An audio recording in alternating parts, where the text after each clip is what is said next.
स्वागत है दोस्तों स्टडी फॉर यूपीएससी में। हम लोग यूपीएससी प्रीलिम्स के लिए कुछ इम्पोर्टेंट टॉपिक की श्रृंखला देख रहे हैं, जिसमें आज साइंस एंड टेक से रिलेटेड है।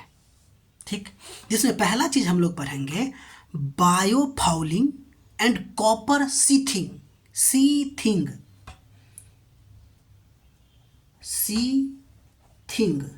ठीक है, तो ध्यान दीजिए। बायोफाउलिंग क्या होता है? तो एक प्रक्रिया है जिसमें समुद्री जीव जैसे शैवाल, बैक्टीरिया, वर्नाकल्स आदि पानी में अगर कोई भी चीज़ डूबी हुई है ना, तो उसके सतह से चिपक कर बढ़ने लगती है। उसी को हम लोग कहते हैं बायोफाउलिंग। सिंपल। ठीक, अब बायोफाउलिंग अगर होगा तो धीरे धीरे क्या हो जाएगा, वो नाव हो या जहाज हो, सब उसकी गति कम हो जाएगी, खराब होने लगेगा, तब ईंधन ज़्यादा खर्च होगी। ये सब बायोफाउलिंग के कारण होगा। तो इससे बचने के लिए ना जो तरीका अपनाया जाता है उसको कहते हैं कॉपर सीथिंग, या फिर एंटी फाउलिंग पेंट का उपयोग कर देंगे, या नहीं तो जहाज की नियमित सफाई कीजिए। तो क्या किया जाता है, कॉपर सीथिंग कर दिया जाता है। ध्यान दीजिए। तो कॉपर सीथिंग क्या है? तो वह प्रक्रिया है जिसमें जहाज के निचले भाग, जिसको हुल कहते हैं, पर तांबा की पतली प्लेटें लगाई जाती है ताकि समुद्री जीव और जंग से जहाज की रक्षा हो सके। ठीक है, ऐसा क्यों किया जाता है? कॉपर का इस्तेमाल क्यों किया जाता है? क्योंकि कॉपर में ना जीवाणुरोधी गुण होते हैं, और साथ ही साथ यह समुद्री शैवाल और जीवों के विकास को भी रोकता है। तो इसीलिए कॉपर सीथिंग किया जाता है बायोफाउलिंग से बचने के लिए। ठीक, अब हम लोग आगे देखेंगे। दूसरा नंबर हम लोग देखेंगे प्रकाश संश्लेषण के बारे में। सिंपल है लेकिन फिर भी देखेंगे। ध्यान दीजिए। पहली बात, प्रकाश संश्लेषण क्या होता है ये बताने की आपको ज़रूरत नहीं है कि ये सूर्य के प्रकाश की सहायता से CO2 और H2O का यूज करके भोजन बनाते हैं, यानी ग्लूकोज बनाते हैं और ऑक्सीजन छोड़ते हैं।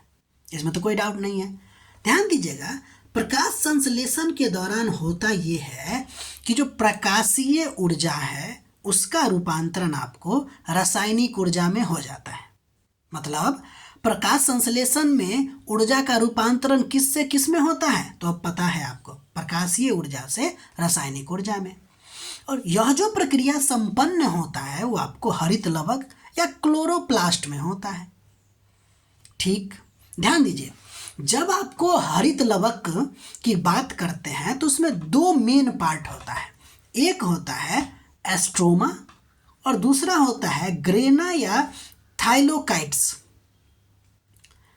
ठीक है, तो एस्ट्रोमा की जब हम बात करते हैं तो यहाँ पर अप्रकाशिक अभिक्रिया होता है, और दूसरा जब हम थाइलोकाइड या ग्रेना की बात करते हैं तो यहाँ पे प्रकाशिक अभिक्रिया होती है। ठीक है, देखिए सिंपल बात समझिए। जब हम प्रकाश संश्लेषण की बात करते हैं ना, और उसके हम मैकेनिज्म की बात करते हैं, किसकी? मैकेनिज्म की। तो मैकेनिज्म में पता चलता है कि प्रकाश संश्लेषण भी दो प्रकार से होता है। एक ग्रेना या थाइलोकाइट वाले भाग में जहाँ पे प्रकाश की जरूरत पड़ती है, और जब प्रकाश की जरूरत पड़ती है तो इसको लाइट रिएक्शन कहते हैं।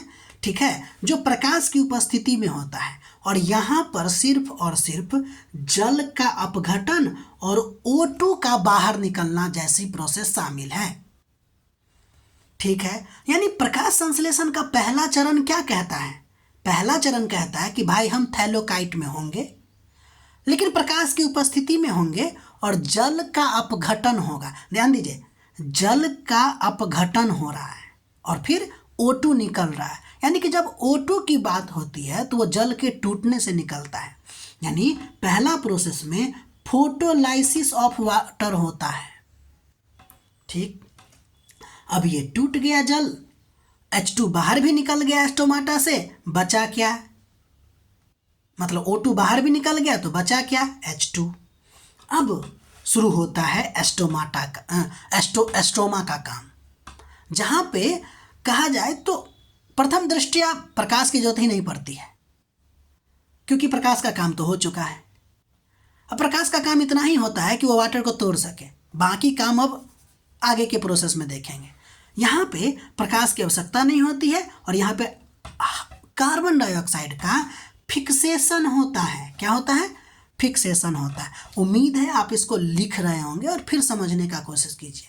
अगर हम इसका मतलब क्या हुआ कि अगर हम देखें तो प्रकाश संश्लेषण के दौरान बहुत सारी प्रक्रिया होती है, जैसे क्लोरोफिल के द्वारा प्रकाश ऊर्जा का अवशोषण किया जाता है और फिर प्रकाश ऊर्जा का अवशोषण करके फोटोलाइसिस किया जाता है जो थाइलोकाइड या ग्रेना में होता है। ठीक इसी दौरान आपको प्रकाशीय ऊर्जा रासायनिक ऊर्जा में भी बदलती है और जल का अपघटन भी होता है और फिर CO2 का ग्लूकोज में अपचयन होता है दोस्त। क्या होता है? अपचयन, जिसको हम लोग यहाँ पे लिखे हैं फिक्सेशन। तो ये जो फिक्सेशन बोले या ग्लूकोज में अपचयन बोले, इसका भी प्रोसेस होता है, तो ध्यान दीजिए। तो अगर हम बात करें CO2 को फिक्स करने की विधि के आधार पे, डार्क रिएक्शन, चूँकि डार्क रिएक्शन में ही ना होता है, एस्ट्रोमा वाले पार्ट में ही ना होता है डार्क रिएक्शन, तो डार्क रिएक्शन का अलग अलग पाथ है, सड़क है, किस प्रकार से CO2 का फिक्सेशन होगा। तो एक सड़क है C3 वाला, एक है C4 वाला और एक है कैम, यानी डार्क रिएक्शन का 3 प्रकार हो गया, C3, C4, कैम। पहले C3 के बारे में देख लेते हैं। नाम ध्यान रखिएगा, C3 कैल्विन खोजे थे, इसलिए इसका C3 पड़ा नाम। कैल्विन एवं बेंसन नाम आता है इसके खोज में।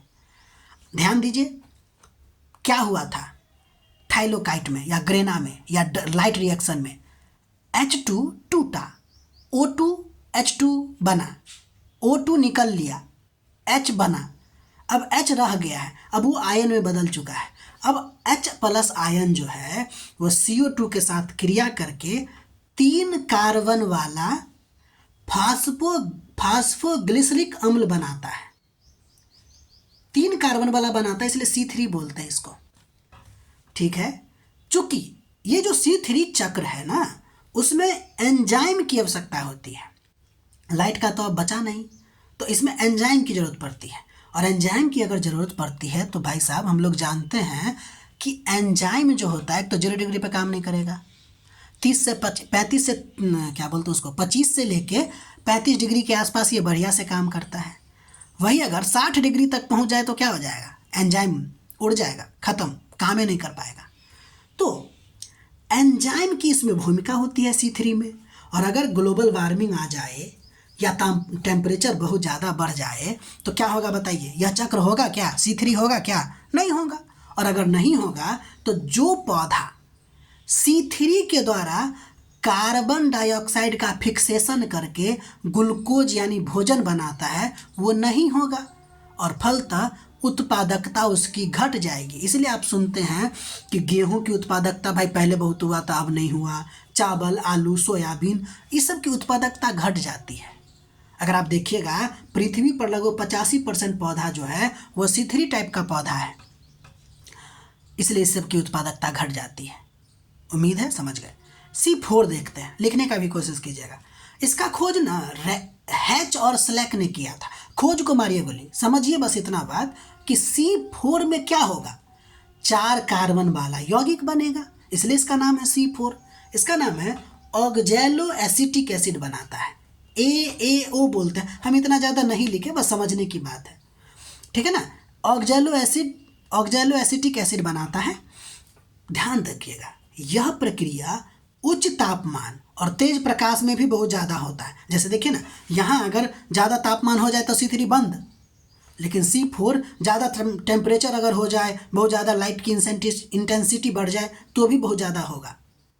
इसलिए इसकी उत्पादकता पे कोई फर्क ही नहीं पड़ता है। जैसे मक्का, गन्ना, ज्वार, टेम्परेचर बढ़ भी जाए फिर भी इसकी उत्पादकता होगी। समझ में आ रही बात ना।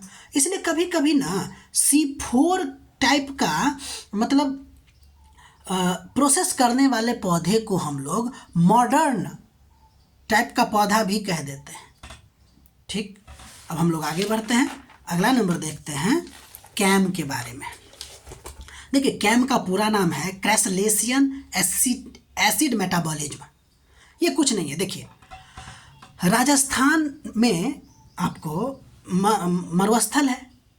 अब वहाँ पे दिन में तो हवा बहुत तेज चलेगी, धूल बहुत ज़्यादा उड़ेगा, एस्टोमाटा खुलेगा तो उसमें धूल घुस जाएगी और फिर वो काम ठीक से नहीं करेगा। तो मरुस्थलीय क्षेत्र में रहने वाले पौधे उसके अनुकूल होते हैं। रात में एस्टोमाटा खोलते हैं, CO2 ग्रहण करते हैं और दिन में बंद रखते हैं और फिर CO2 का उपयोग करके प्रकाश संश्लेषण करते हैं। और दिन में अगर एस्टोमाटा खोलेंगे भाई तो पानी भी तो बहुत ज़्यादा लॉस होगी ना। तो कैम चक्र खासकर मरुस्थलीय पौधों में होता है। उदाहरण के लिए कैक्टस, अनानास, आर्किड जैसे पौधा। ठीक, कुछ बात ध्यान रखने की है कि पीपल के बारे में कहा जाता है कि इसमें C3 और कैम दोनों का गुण पाया जाता है, इसलिए इसको पर्यावरण का मित्र कहा जाता है। लेकिन ध्यान रखिएगा, कैम कभी कभी होता है, मेन इसमें C3 ही होता है। ठीक है, इसको पर्यावरण का मित्र इसलिए कहा जाता है क्योंकि कहा जाता है ये रात में भी ऑक्सीजन लेता है। हाँ, मतलब रात में भी कार्बन डाइऑक्साइड लेता है। ठीक है ना। ध्यान रखिए, प्रकाश संश्लेषण में एक बात हम लोग देखते हैं, सबसे कम और सबसे ज़्यादा। तो सबसे कम हरा प्रकाश में होगा और सबसे ज़्यादा लाल में होगा।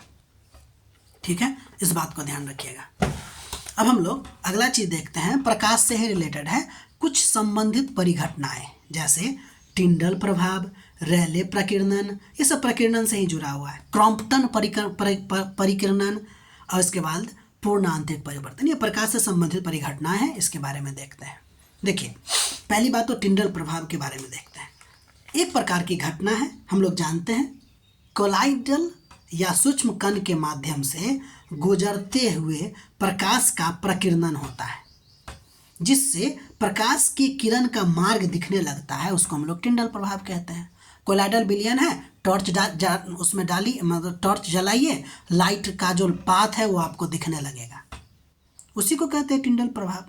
उदाहरण के लिए धुंध या कोहरे में जब वाहन चलाइएगा तो हेडलाइट का किरण आपको दिखेगा, उसका रास्ता दिखेगा। अंधेरे कमरा या खिड़की में से सूर्य की किरण आएगा तो धूलकण के कारण दिखाई देता है, ये भी टिंडल प्रभाव के कारण उसका रास्ता दिखाई देता है। दूध या पानी का मिश्रण में टॉर्च डालिएगा तो भी आपको उसका रास्ता दिखेगा। सूर्य का प्रकाश अगर घने जंगल के कैनोपी कुछ नहीं दोस्त, सबसे ऊंचा पार्ट होता है पेड़ का, सबसे ऊंचा पार्ट। आपको जब हम इकोलॉजी बता रहे थे तो उसमें आपको कैनोपी के बारे में बताए होंगे। इकोलॉजी में करंट अफेयर वाले सेक्शन में 5 गो है शायद उसमें, अभी और उसमें बताना बाकी है, दिसंबर मई जून तक बताना है। तो कैनोपी मूवर के बारे में बताए थे, हुलॉक गिवन के बारे में, उस समय कैनोपी के बारे में आपको बताया गया था। खैर, से गुजरता है तो धुंध में जल की छोटी छोटी बूंदें जो होता है ना, वही प्रकाश का प्रकीर्णन करता है। प्रकीर्णन मतलब सिंपल बात है कि प्रकाश को ना फैला देना। तो टिंडल प्रभाव होता क्यों है? तो देखिए, कोलाइडी विलयन में होता है टिंडल प्रभाव। ठीक है, चूंकि इसका कण का जो आकार होता है ना, वो प्रकाश के तरंग के बराबर होता है, तो वो टिंडल प्रभाव शो करता है। तो प्रकाश के कण के बराबर अगर मतलब प्रकाश के कण के तरंग दैर्घ्य के बराबर अगर कणों का आकार हो जाएगा तो वो क्या करेगा, आपको टिंडल प्रभाव को शो करेगा। अगला नंबर हम लोग देखेंगे, रैले प्रकीर्णन। देखिए, रैले प्रकीर्णन तब होगा, ये सब रैले वैज्ञानिक का नाम है, रैले प्रकीर्णन तब होगा जब कण का आकार प्रकाश के तरंग दैर्घ्य से छोटा हो। देखिए, एक में आपको बताया कि कण का आकार प्रकाश के तरंग दैर्घ्य के बराबर, तो कोलाइडी और ये टिंडल प्रभाव।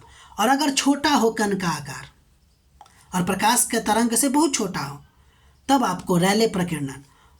तो होता ये है कि छोटा तरंग दैर्घ्य वाला जो है ना, बहुत ज़्यादा मात्रा में फैल जाता है। ठीक है, जैसे आकाश का रंग जो नीला होता है वह रैले प्रकीर्णन के कारण, सूर्योदय और सूर्यास्त के समय सूर्य जो लाल दिखता है या है ना, सूर्य लाल दिखता है, वो भी इसी के कारण था, रैले प्रकीर्णन के कारण। एक और होता है मी प्रकीर्णन। मी प्रकीर्णन देखिए, एक में बराबर बताएं तो अब ये बड़ा, और एक में छोटा तो दूसरा में बड़ा। जब कण का आकार प्रकाश के तरंग के बराबर या उससे बड़ा हो जाए, इस पे ध्यान रखिएगा, उससे बड़ा, तो उसको हम लोग बोलते हैं मी प्रकीर्णन। जैसे बादलों का सफ़ेद दिखना और धुंध या धुएं में प्रकाश का फैलना। देखिए, मी स्कैटरिंग में ये भी तो शामिल था ना कि प्रकाश के तरंग दैर्घ्य के बराबर, और कोलाइडी में भी शामिल था, इसलिए हम यहाँ पे ये भी उदाहरण लिख दिए हैं। अगला नंबर है क्रॉम्पटन प्रकीर्णन। देखिए यह भी एक घटना है जिसमें उच्च ऊर्जा वाले फोटोन जैसे कि एक्सरे किसी तरह इलेक्ट्रॉन से टकराकर अपना दिशा भी बदल ले और तरंग दैर्घ्य भी बदल ले। इससे होता यह है कि फोटोन की ऊर्जा में कमी आ जाती है। तो जो फोटोन की ऊर्जा में कमी आती है ना, उसी प्रभाव को क्रॉम्पटन प्रकीर्णन या क्रॉम्पटन प्रभाव कहते हैं। ठीक, एक है पूर्ण आंतरिक परिवर्तन। देखिए पूर्ण आंतरिक परिवर्तन क्या है, तो सिंपल बात है कि जब प्रकाश जो है ना, आपको इसका शर्त है, प्रकाश जो है आपको अगर अधिक घनत्व वाले पार्ट से या माध्यम से कम घनत्व वाले माध्यम में जाएगा तो फिर से वो जो प्रकाश है वह उसी माध्यम यानी कि अधिक घनत्व वाले माध्यम में ही लौट आएगा, जिसको पूर्ण आंतरिक परिवर्तन कहते हैं। ठीक है, इसके लिए शर्त है कि प्रकाश सघन माध्यम से विरल माध्यम में जाए और आपतन कोण का मान क्रांतिक कोण से बड़ा हो। आपतन कोण का मान क्रांतिक कोण से बड़ा हो। उदाहरण, ऑप्टिकल फाइबर इसी पे काम करता है, हीरे जो चमकती है। इसके अलावा गर्म सर्क पे मृग तृष्णा, ठीक है ना, वो जो दिखाई देता है, मृग तृष्णा जो दिखाई देता है, ये भी आपको पूर्ण आंतरिक परिवर्तन का ही उदाहरण है। अगला नंबर हम लोग देखेंगे वोल्ट मीटर। देखिए वोल्ट मीटर क्या है, जो वोल्टेज को मापता है, विद्युत विभवांतर इसको बोलते हैं शुद्ध हिंदी में, को मापता है। तो किन्हीं दो बिंदुओं के बीच में विभवांतर को मापने के लिए जो इंस्ट्रूमेंट यूज किया जाता है उसको हम लोग क्या बोलते हैं, वोल्ट मीटर बोलते हैं। ये वोल्ट में मापता है ना, वोल्टेज जो होता है वो वोल्ट में मापा जाता है। ध्यान रखिए, वोल्टेज को मापने वाला वोल्ट मीटर, इसकी विशेषता ये है कि ये जो वोल्ट मीटर होता है वो समानांतर क्रम में जुड़ता है और साथ ही साथ ये आपको इसका प्रतिरोध भी बहुत ज़्यादा होता है। गौर कीजिएगा, इसका प्रतिरोध अनंत होता है। अनंत कहे, अगर आपको कहा जाए कि एक आदर्श वोल्ट मीटर का जो प्रतिरोध होता है वो क्या होता है, तो अनंत होता है। जबकि आदर्श मीटर का वोल्ट कितना होता है, प्रतिरोध कितना होता है, तो 0 होता है। ठीक है, इसका बहुत ज़्यादा, उसका 0। हालांकि अंतर आपको बता ही दिए हैं। अभी देखिए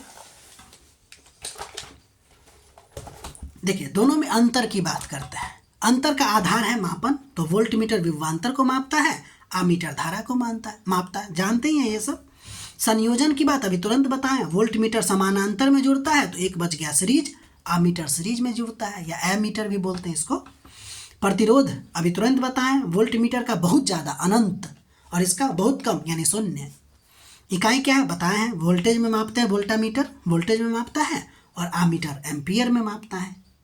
ठीक है ना, इसलिए इलेक्ट्रिक करंट का ऐसा मात्रक क्या होता है, एम्पियर होता है। ध्यान दीजिए, ये भी हो सकता है आपसे पूछा जाए, अगर आमीटर को आप वोल्ट मीटर में जो बदलना चाहते हैं तो आपको क्या करना होगा ना, सीरीज में एक बड़ा रेसिस्टेंस जोड़ देते हैं जिसको मल्टीप्लायर रेसिस्टेंट कहते हैं। यानी अगर आपको आमीटर से वोल्ट मीटर में बदलना है तो क्या कीजिएगा, सीरीज में एक बड़ा सा रेसिस्टेंस जोड़ दीजिए जिसको मल्टीप्लायर रेसिस्टेंट कहते हैं और वो आमीटर वोल्ट मीटर में बदल जाएगा आपका। अगर वोल्ट मीटर को आमीटर में बदलना है तो पैरेलल में एक छोटा सा रेसिस्टेंस जोड़ दीजिए जिसको शंट कहते हैं, वो जोड़ दीजिए, वोल्ट मीटर आपका आमीटर में बदल जाएगा। ध्यान दीजिए, एक वर्ड और आता है जिसको कहते हैं गैल्वेनोमीटर। ये गैल्वेनोमीटर ना किसी भी परिपथ में विद्युत धारा के मतलब कि उपस्थिति को बताता है, या कहे तो बहुत विद्युत धारा के बहुत छोटे मान को बताता है। ठीक है, इस बात को ध्यान रखिएगा। और कहा जाएगा आपको गैल्वेनोमीटर को वोल्ट मीटर में बदलिए या गैल्वेनोमीटर को आमीटर में बदलिए, सेम प्रोसेस, डिट्टो प्रोसेस, कोई अंतर नहीं। ठीक, अगला नंबर हम लोग देखते हैं अभावजन्य रोग, ये लास्ट है। देखिए अभावजन्य रोग क्या होता है, तो वो रोग होता है जो शरीर में किसी विटामिन या खनिज की कमी के कारण होता है। ये सिंपल है, जो बस आप एक बार देखिए और समझ में आ जाएगी। अगर आप देखिए विटामिन ए की अगर कमी हो जाए तो रतौंधी हो जाएगा या वर्णांधता हो जाती है। रतौंधी आपको रॉड सेल में कमी और वर्णांधता आपको कोन सेल में कमी। बैल के बारे में जानते हैं ना, उसको जन्म से ही वर्णांधता होती है। उल्लू को जानते हैं ना, रतौंधी होता है, रात में नहीं दिखता है, तो इसका मतलब उल्लू में रॉड सेल कमज़ोर होगा। अब बैल में कौन सेल कमज़ोर होगा? तो कहते हैं ना, बैल को लाल कपड़ा मत दिखाओ तो वो मारेगा, ऐसा नहीं होता। वो जन्मे से उसको वर्णांता में क्या होता है, आप लाल और हरा में अंतर नहीं कर पाते हैं, तो वो बैल लाल के कारण नहीं भड़कता है, बैल बैल होता है इसलिए भड़क जाता है, ठीक है ना। तो कौन सेल कमज़ोर हो जाती है, ठीक है। Vitamin B1, berry berry, vitamin B1 की कमी से आपको बेरी बेरी हो जाता है। इसके अलावा विटामिन C की कमी से स्कर्वी, विटामिन D की कमी से रिकेट्स बच्चों में, जबकि ऑस्टियोमलेशिया बड़ों में होता है। विटामिन E से आप जानते हैं फर्टिलिटी कम हो जाती है, यानी कि जनन क्षमता कम हो जाती है। अंकुरित अनाज खाइए, ठीक हो जाएगा। विटामिन K, रक्त का थक्का न बनना, ब्लड क्लॉटिंग नहीं कर पाता है। इसके अलावा कैल्शियम, आपको ये भी बताया गया है, खनिज भी। तो कैल्शियम की कमी से हड्डी या दांत कमज़ोर हो जाता है। आयोडीन की कमी से घेगा हो जाता है। इसके अलावा लोहा की कमी से एनीमिया हो जाता है। एनीमिया मतलब खून की कमी ही होता है दोस्त, ठीक है। तो ये रहा आज का वीडियो। बाकी अगर आपको हमारा प्रयास अच्छा लग रहा है तो लाइक कीजिए, शेयर कीजिए और सब्सक्राइब कीजिए। चूँकि ये बहुत जानते थे ना, इसलिए जल्दी जल्दी बता दिए हैं, ठीक है ना। बस इसको एक बार रिवीजन कर लीजिए। बाकी मिलते हैं अगले वीडियो में, तब तक के लिए अपना ख्याल रखिए, पढ़ाई करते रहिए। हमारा प्रयास अगर अच्छा लग रहा है तो लाइक कीजिए, शेयर कीजिए, सब्सक्राइब कीजिए।